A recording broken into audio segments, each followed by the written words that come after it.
Bonjour à tous. Alors, aujourd'hui, écoutez, contrairement à l'habitude, à ce que nous faisons déjà depuis plusieurs semaines avec Sylvain Ferreira, Daniel Larnaud et bientôt avec Jean-Robert Ravio, j'avais annoncé ça la semaine dernière concernant l'examen du fonctionnement institutionnel de la Russie pour essayer de savoir un peu ce qu'était le pouvoir de Vladimir Poutine et la façon dont les institutions russe fonctionnait plutôt que d'écouter tout ce qu'on nous raconte sur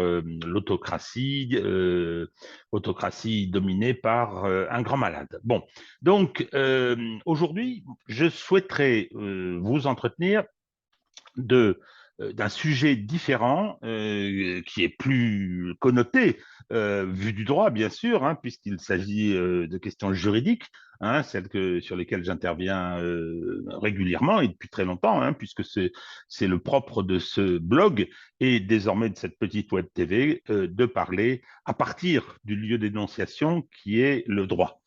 Alors, je profite, avant d'aborder le fond du sujet, je profite de l'occasion pour rappeler hein, que nous fonctionnons aujourd'hui et toujours, mais les nouvelles ne sont pas mauvaises concernant l'amélioration des aspects techniques.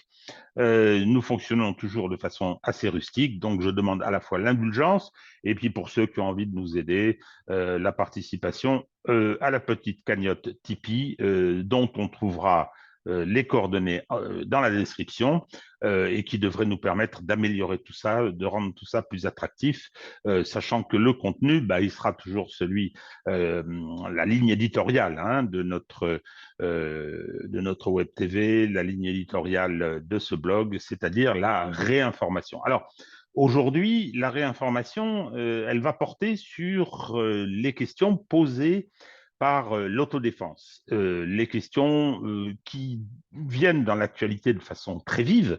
Hein, chacun l'a bien compris. Il y a eu l'affaire Lola, sur laquelle je ne reviendrai pas.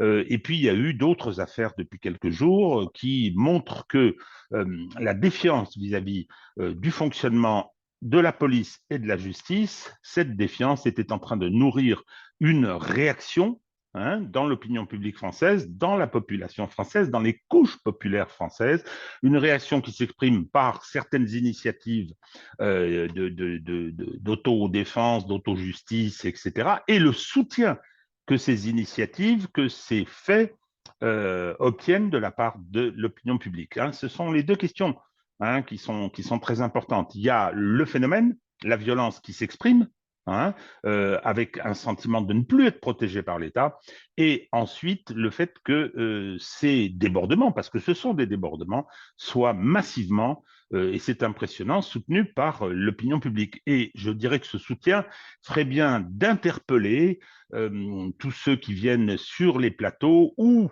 sur les travées de l'Assemblée nationale donner, comme d'habitude, des leçons de morale aux gens qui en ont assez. Alors, on va éviter la démagogie, enfin du moins je vais essayer, et je voudrais revenir sur quelques points qui me semblent très importants.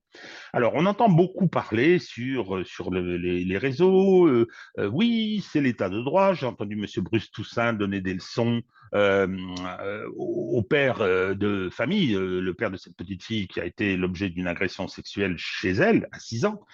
Euh, mais attention, l'état de droit, c'est pas un problème d'état de droit. L'état de droit, c'est une autre question. L'état de droit, c'est effectivement l'application d'un certain nombre de règles qui donnent des pouvoirs aux juges au détriment de l'expression souveraine de la nation par le biais de ces dispositifs d'élaboration législative. C'est par exemple l'état de droit, le fait que le Conseil constitutionnel considère hein, qu'il doit corriger tout ce que fait le législateur et Conseil constitutionnel qui s'est un peu auto-institué en tant que législateur dans notre pays au détriment de la compétence du peuple, hein, qui est le vrai souverain. Bon, je prends juste cet exemple, mais il y en aurait beaucoup. Non, la question qui se pose avec cette fameuse affaire, je crois que c'était à Roanne, c'est la question de la violence légitime.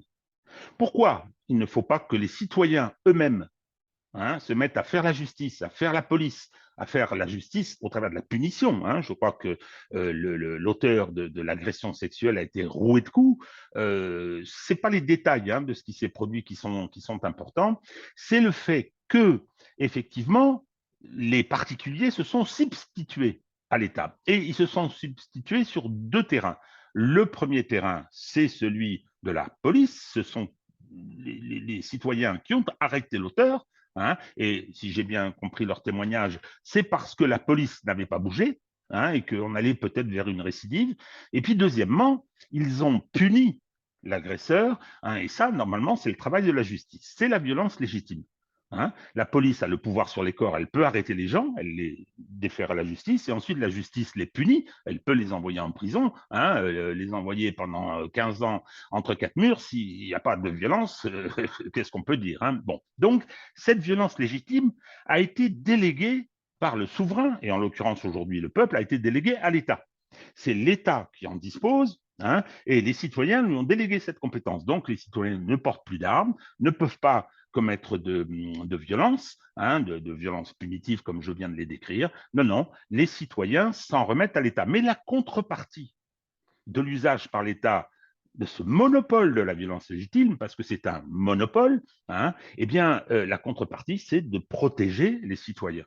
Or, aujourd'hui, il y a le sentiment, hein, et c'est très important le sentiment, on va nous dire, ah, mais les statistiques, je dirais un mot des statistiques tout à l'heure, mais les statistiques ne disent pas que l'insécurité monte, et M. Dupond-Moretti est venu nous dire que c'est un sentiment d'insécurité, ça n'est pas très sérieux, mais de toute façon, ce qui compte, c'est l'opinion du peuple, c'est le ressenti de ce peuple. Hein, et on va arrêter enfin de dire, écoutez, ce sont des gens qui ne comprennent rien, ce sont des gens qui n'ont pas de morale, qu'est-ce que ça signifie? Nous, on va leur expliquer, nous les gens d'en haut, hein, nous, le ministre de la Justice, on va leur expliquer ce qu'est leur vie, ce qu'est leur quotidien. Ben non, ils répondent que ils ont leur expérience et que c'est à partir de cette expérience qu'ils vont se déterminer, et ça s'appelle, en bon français, la démocratie. Alors donc, j'insiste, hein, la violence légitime, le monopole détenu par l'État est aujourd'hui mis en cause parce que l'État ne donne pas la contrepartie qui est celle de la protection de ses citoyens. Protection avec l'arrestation des gens qui transgressent la loi sociale hein, et protection par la punition qui est infligée à cela, la punition par l'exercice d'une violence, par l'exercice de la reconnaissance du droit des victimes, et puis par le fait de porter aussi, parce qu'il ne faut pas se raconter d'histoire, il y a une notion de vengeance. Avant, il y avait la justice privée reposait aussi sur la vengeance. Donc, cette dimension de la vengeance qui existe, ne racontons pas d'histoire, cette dimension de la vengeance, eh bien, elle est aujourd'hui portée par l'État. Il faut faire attention, je veux dire, au moment où la meute se déchaîne, hein, il faut que la justice prenne son temps, il faut que la justice s'exprime et prenne ses décisions dans la sérénité, mais il n'empêche quand même qu'elle va, dans cette punition, porter un peu de vengeance sociale. Alors, euh, on vient nous dire aujourd'hui, la justice n'est pas laxiste, les statistiques disent le contraire, etc. Donc, toujours les rodomontades de M. Dupond-Moretti, qui biaise avec ce jeu des statistiques. Parce que partir des chiffres bruts comme ça, en nous disant, ben voilà, les peines criminelles hein, dans les cours d'assises, où ce sont des jurys hein, qui statuent. D'ailleurs, des jurys plus dans toutes, parce que M. Dupond-Moretti s'est bien débrouillé hein, pour que ce soit plus hein, les jurys qui décident dans tout un tas d'infractions criminelles qui auparavant relevaient des cours d'assises. Ah non, non, non, on va faire des chambres criminelles, ce sera que des magistrats, ceux-là, ils sont plus sûrs pour nous. Hein. Bien, donc, augmentation des durées moyennes de peine de 2 ans, et je n'ai pas les chiffres en correctionnel, mais augmentation des peines correctionnelles. Oui, mais attendez. Il faut d'abord savoir de quoi on parle. Donc, on mélange les choux et les carottes. Il y a des infractions qui sont plus sévèrement punies qu'avant, et ça, je l'ai pu le constater. Si vous voulez, privilège de l'âge, il faut bien qu'il y en ait quelques-uns. Ça va faire au mois de décembre prochain 50 ans hein, que j'ai prêté serment et que je pratique cette justice. J'ai vu les évolutions. Et il est clair qu'il y a des domaines dans lesquels la répression s'est aggravée. Par exemple, les infractions en matière sexuelle, c'est beaucoup plus sévèrement réprimé que ça ne l'était il y a 15, 20 ou 30 ans. Ça, c'est parfaitement exact. Et puis, il y a une deuxième chose qu'il faut voir, parce que euh, ce dont se plaignent les gens, et dont la presse se fait le reflet, hein, on a tous des tas d'anecdotes, de décisions tout à fait stupéfiantes qui sont rendues, eh bien, c'est que cette délinquance qui pourrit la vie des gens, cette délinquance quotidienne, celle qu'on voit dans les centres-villes et qui fait de Nantes aujourd'hui une des villes les plus dangereuses du monde, hein, où le lien, ne soyons pas hypocrites, où le lien avec l'immigration récente, hein, avec l'abandon aujourd'hui des centres-villes, auparavant des banlieues, hein, est directement lié. Eh bien, clairement, si on regarde, il y a véritablement une mansuétude assez surprenante. Alors, qui est liée, et j'y reviendrai, à des problèmes idéologiques, mais aussi, bien évidemment, à des problèmes de moyens. Parce que ce que M. Dupond-Moretti oublie de dire, c'est que si les quantums de peine ont augmenté, le problème, c'est que beaucoup ne sont pas exécutés. Beaucoup ne sont pas exécutés parce que y a un déficit criant de moyens et que de ce point de vue, la France en Europe est le pire élève, hein, en ce qui concerne les moyens donnés à la justice. Et puis il y a une autre statistique que je trouve personnellement très intéressante. Est-ce qu'on sait que dans notre pays, tous les ans, entre 1,5 million et 2 millions d'infractions avec auteur connu ne sont pas poursuivis. Hein, l'opportunité des poursuites appartient au parquet. Hein, et donc, sur cette statistique, il y a un nombre considérable. Le chiffre que je viens de donner, il est considérable. Eh bien, il y a effectivement tout un bloc d'infractions qui ne sont pas poursuivies. Alors, je ne suis pas capable, hein, je vous le dis tout de suite, de faire le tri entre les différentes infractions qui ne sont pas poursuivies. Il y en a peut-être de très légères qu'effectivement, il est inutile de poursuivre. Il y a tous ces fameux rappels à la loi, etc. Hein. Toujours est-il que si on veut bien faire parler des chiffres, il faut les donner tous. Alors, concernant le laxisme de la justice qui est reproché à la justice française, est-ce qu'on peut dire que cette justice est laxiste? Moi, j'ai tendance à dire non. Non, la justice française n'est pas laxiste. Et pourquoi je peux dire ça? C'est parce qu'en fait, la justice française est politisée. Alors là, c'est une accusation importante que je formule là parce que, effectivement, ce sont seulement certains segments de la délinquance qui ne font pas l'objet d'une répression sévère. Alors, je ne suis pas en train de dire qu'il faudrait réprimer comme ci ou réprimer comme ça, j'ai quelques idées, mais ce n'est pas le débat là. Simplement, ce que je veux dire, c'est qu'il y a des infractions qui sont très sévèrement réprimées et qui sont le fruit, cette répression, et qui est le fruit, cette répression, de positionnements idéologiques. Incontestablement, la magistrature française est très sévère avec le couche populaire. On a tous en tête l'exemple de ce qui est arrivé aux Gilets jaunes, ce qui est quand même assez extraordinaire. Une répression sans exemple.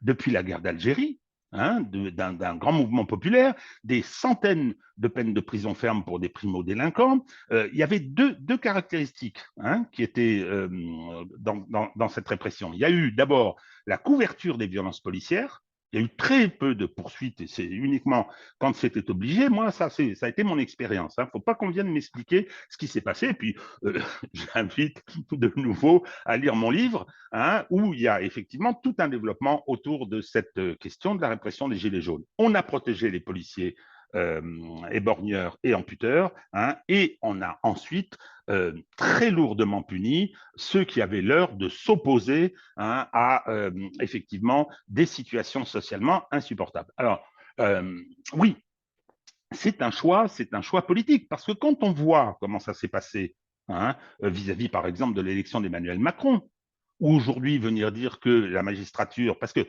il y a les magistrats qui ont agi, puis il y a tout l'appareil judiciaire qui a soutenu, les syndicats, etc., hein, pour disqualifier François Fillon et permettre ainsi l'élection d'Emmanuel Macron. Et depuis, hein, M. Macron et ses entourages passent des moments paisibles. hein, l'affaire Alstom, l'affaire McKinsey, le temps infini pour commencer à s'occuper un petit peu des affaires de Monsieur Colère, comment dire, les soucis qu'avait eu initialement Monsieur Ferrand, hein, et qui a bénéficié d'une prescription très surprenante, etc., etc. Hein, il y a ça, et puis il y a aussi, hein, la justice, toujours du fait de cette politisation, la justice n'est pas très, comment dire, tendre avec ceux qui s'opposent politiquement à Emmanuel Macron. On se rappellera du grand raid des perquisitions chez Jean-Luc Mélenchon, ce qui lui avait donné l'occasion de piquer une considérable colère que tout le monde a en mémoire. Alors, lorsque je décris cette politisation, eh bien, concernant la délinquance dont j'ai parlé, cette délinquance du quotidien, hein, dont on peut considérer qu'une partie est dépénalisée, hein, celle qui fait qu'il y a des violences, des atteintes aux biens, donne une insécurité dans les rues tout à fait considérable et qui angoisse les gens et à juste titre, eh bien celle-ci, on peut dire qu'elle n'est pas très globalement réprimée. Hein, le nombre d'exemples où on voit des gens qui arrivent lorsqu'il y a un fait divers plus grave que d'autres, ah, ben, il avait déjà 10, 12, 15 condamnations à son casier judiciaire, dont aucune n'avait été exécutée. Puis quand on voit les quantums de peine, je vais prendre un exemple très récent. On se rappelle ce qui s'était produit il y a un an, je crois, près d'Evry. On avait vu une bande de ce qu'on appelle des racailles, filmée par un de leurs copains qui rigolait, hein, s'acharner sur un malheureux accusé d'être homosexuel. Hein. Il y avait une personne, une femme courageuse qui s'était interposée pour empêcher que le lynchage se poursuive. Bien. Eh bien, on a appris que ces braves garçons avaient été condamnés à quelques jours de travaux d'intérêt général. Ah oui, bon, bah, écoutez, l'homophobie, c'est pas grave quand ce sont certains qui la pratiquent. Dans le même temps, on apprend que des militants de génération identitaire, je crois que c'est comme ça qu'ils s'appellent, alors je prends une précaution, je n'aime pas du tout ce mouvement, hein, je suis du bord politique opposé. Simplement, ils ont, je crois, investi les locaux d'une association SOS Méditerranée qui préconise effectivement l'aide aux migrants pour les aider à traverser la Méditerranée, ce qui est tout à fait leur droit, hein, c'est légitime, et tout est-il qu'il y a eu une invasion, sans violence semble-t-il, eh bien, une des personnes qui dirigeait cette invasion, si j'ai bien compris, a été condamnée à 1 an de prison ferme. Donc, il vaut mieux passer à tabac un jeune sous prétexte qu'il est homosexuel, hein, mais si on rentre à l'occasion d'une manifestation politique et qu'on est du mauvais bord, hein, eh bien, sans qu'il y ait de violence particulière, eh bien, à ce moment-là, c'est direct en prison pour 1 an. Donc, voilà, je prends juste ce petit exemple. Je ne veux pas être polémique là-dessus, hein, mais je pense que, si vous voulez, c'est toujours la même chose.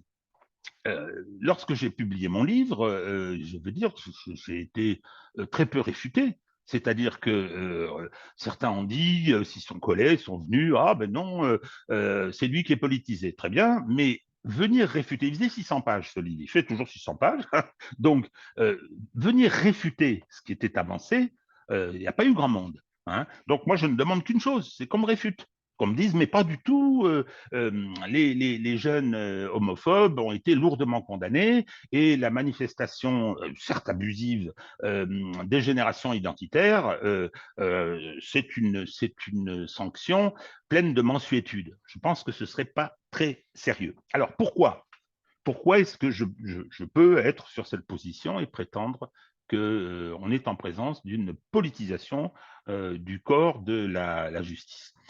D'abord, le résultat auquel on assiste et que je viens de décrire. Et puis ensuite, je vais poser la question autrement. Pourquoi ne le serait-elle pas? La justice a construit et conquis, c'était une bonne chose, son autonomie.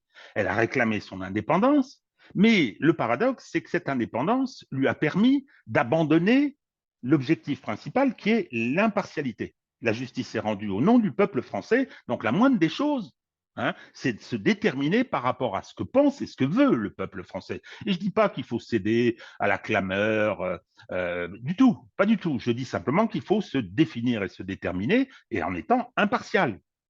bien évidemment, lorsqu'on est amené à juger. Mais malheureusement, cette autonomie, cette indépendance a servi à donner au corps de la magistrature une orientation politique, une idéologie politique. Ils n'obéissent pas aux ordres donnés par le pouvoir exécutif ou législatif, non, le pouvoir exécutif. Ils sont d'accord avec lui, mais ils sont d'accord avec lui pour des raisons politiques, pour des raisons sociologiques. Et je vais poser la question différemment, je vais dire pourquoi ne le serait-il pas dès lors qu'ils ont cette indépendance, cette autonomie, qu'il n'y a pas d'exigence exprimée de l'impartialité, en dehors des expressions hétéroclites de l'opinion publique, des études qui sont accablantes de ce point de vue-là, il n'y a pas d'exigence très forte de cette impartialité. Et au contraire, parfois, on est très content quand l'épreuve judiciaire tombe sur l'adversaire politique, l'adversaire économique, etc. Ça, c'est très français. L'instrumentalisation de la justice à des fins autres que ses propres objectifs débouche toujours sur des atteintes aux principes et aux libertés. Alors, aujourd'hui, comme je dis, pourquoi ne serait-il pas politisé? C'est que lorsqu'on regarde la sociologie du corps des magistrats, leur formation, l'École nationale de la magistrature, ses modes de fonctionnement, les fonctionnements hiérarchiques ensuite, lorsqu'on voit le rôle des organisations syndicales, qui ne sont pas des organisations syndicales, ce sont des organisations politiques qui passent leur temps à critiquer ce que fait le législateur, ce qui est assez hallucinant. Lorsqu'on réfléchit au principe de la séparation des pouvoirs, Montesquieu disait, un pays où il n'y a pas de séparation des pouvoirs est considéré comme n'ayant pas de constitution.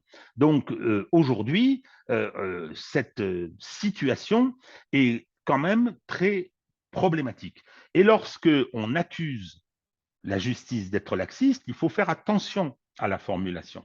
La justice est laxiste dans certains domaines, à partir de ces présupposés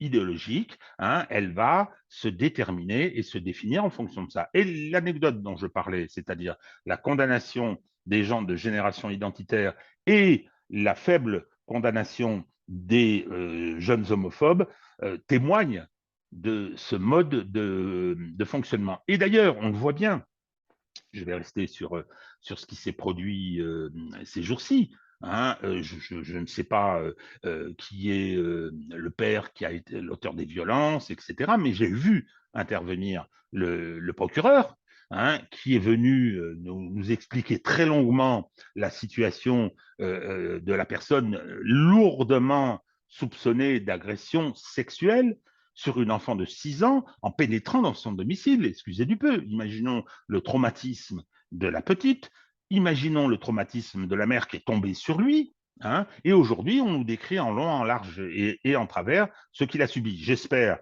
que ce n'est pas grave, que les 10 jours d'ITT qu'on nous annonce ne vont pas déboucher sur des séquelles irréversibles, mais je pense que c'est peu probable. Mais en revanche, lorsque j'ai écouté monsieur le procureur, je n'ai pas entendu grand-chose de compassion vis-à-vis des victimes, que sont cette petite et sa mère, dont la vie est manifestement considérablement perturbée. Je veux dire, c'est une rupture dans leur existence qui vient de se produire, avec en plus la médiatisation autour. Alors pourquoi est-ce que, à côté de ce laxisme que je pointe. Alors, laxisme, c'est pas très, très pratique comme terme, mais il sera utile pour le débat, c'est celui que tout le monde utilise. Mais pourquoi est-ce qu'on constate à quel point la justice se raidit dès lors qu'il s'agit d'autodéfense? Je crois qu'il y a une autre affaire de quelqu'un qui s'est servi d'un fusil de chasse contre le racketteur de son fils. Bon, il y a encore eu des choses aux quatre coins de la France, parce que malheureusement, cette insécurité, elle est désormais partout. Eh bien, malheureusement, je crois que la justice se cabre d'abord par défiance vis-à-vis des couches populaires, ça c'est très clair, je l'ai ressenti à de trop nombreuses reprises, et ensuite parce que la justice sent bien que si les choses lui échappent, c'est l'ouverture de la boîte de Pandore. Et là, avec ça, je serais plutôt d'accord. Moi, je suis radicalement opposé à l'autodéfense, mais encore faut-il, et pour la réprimer et pour la combattre, encore faut-il qu'on donne aux citoyens le sentiment et l'assurance qu'il sera protégé. Or, aujourd'hui, désolé, ça n'est pas le cas. Ça n'est pas le cas. Et ce sentiment-là, qui s'exprime, et je me répète, faut faire attention aux sondages, mais ce sont des études approfondies. On a aujourd'hui, vis-à-vis de la justice, de la part du corps social, une défiance tout à fait considérable. Et cette situation n'est pas bon signe pour une démocratie. Voilà, j'étais un petit peu long, mais je souhaitais faire toutes ces précisions. Alors à bientôt.